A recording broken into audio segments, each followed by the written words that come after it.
ప్రియులారా, బాగున్నారా? దేవుని వాక్యాన్ని క్రమంగా చదువుతున్నారా? ప్రార్థించుచున్నారా? నేటి ధ్యాన వాక్యము 51వ కీర్తన 10వ వచనం. దేవా, నా యందు శుద్ధ హృదయము కలుగజేయుము, నా అంతరంగములో స్థిరమైన మనసును నూతనముగా పుట్టించుము. నూతన సంవత్సరము చాలా వేగంగా వెళుతూ ఉన్నాయి. అనేక రోజులు గడిచిపోతున్నాయి. భక్తుడైన దావీదు చేయుచున్నటువంటి శ్రేష్టమైన ప్రార్థనను గమనించండి. దేవా, నా హృదయమును నీవు స్థిరపరిచి నా అంతరంగములో నూతనముగా నీ కృపను కలిగించు అని అడుగుతున్నా. మన హృదయము మనము శుద్ధి చేసుకున్న వారమై అంతరంగములో స్థిరమైన మనస్సును నూతనముగా పుట్టించమని దేవుని మనం కోరుకునే వారమై ఉండాలి. దేవుని యొక్క సన్నిధి మనకు తోడుగా లేకుండా పోవడానికి కారణం ఏంటంటే మన అంతరంగము శుభ్రము లేకుండా ఉండడమే కారణము. ఒక వీధిలో ఒక కుప్పు తట్టి ఉన్నదనుకోండి, అందులో వ్యర్థాన్ కసువు పడినప్పుడు ఆ దుర్వాసన వలన మనుషులకు ఇబ్బంది కలుగుతుంది. అందులో ఉన్న కసువు తీసివేయబడ్డప్పుడు మనుషులు అసక్కించుకోకుండా ఆ మార్గమున ప్రయాణం చేస్తారు.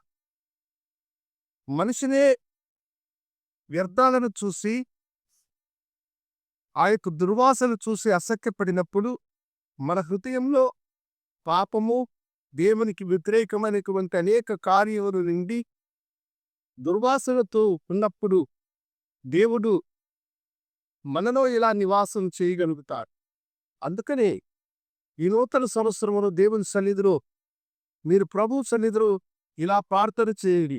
ప్రభువా, నా హృదయం నీవు స్థిరపరిచి శుద్ధీకరించి నా అంతరంగంలో ప్రభువా నీవు నూతనపరచమని అడగండి. దేవుడు మీ హృదయమును నూతనపరచును.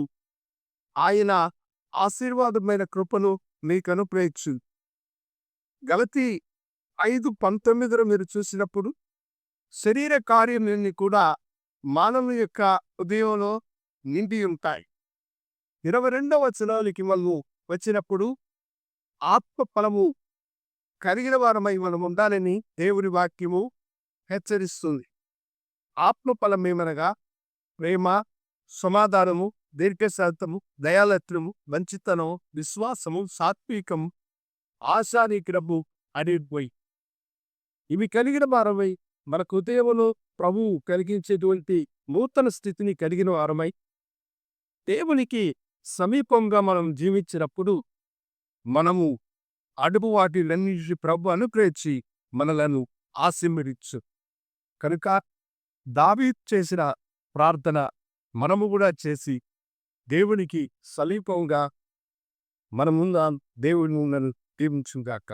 ప్రార్థించుకోగా. గరుడా, నీ బిడ్డను నీ వైపు చూసి ప్రార్థించిన వారి హృదయమును స్థిరపరచు, నూతన కృపను వారికి అనుగ్రహించుమని యేసు నామమున అడిగిపెడుతున్నాము తండ్రి. ఆమేన్. శుభోదయం. ప్రభువు మిమ్మల్ని దీవించునుగాక. ఆమేన్.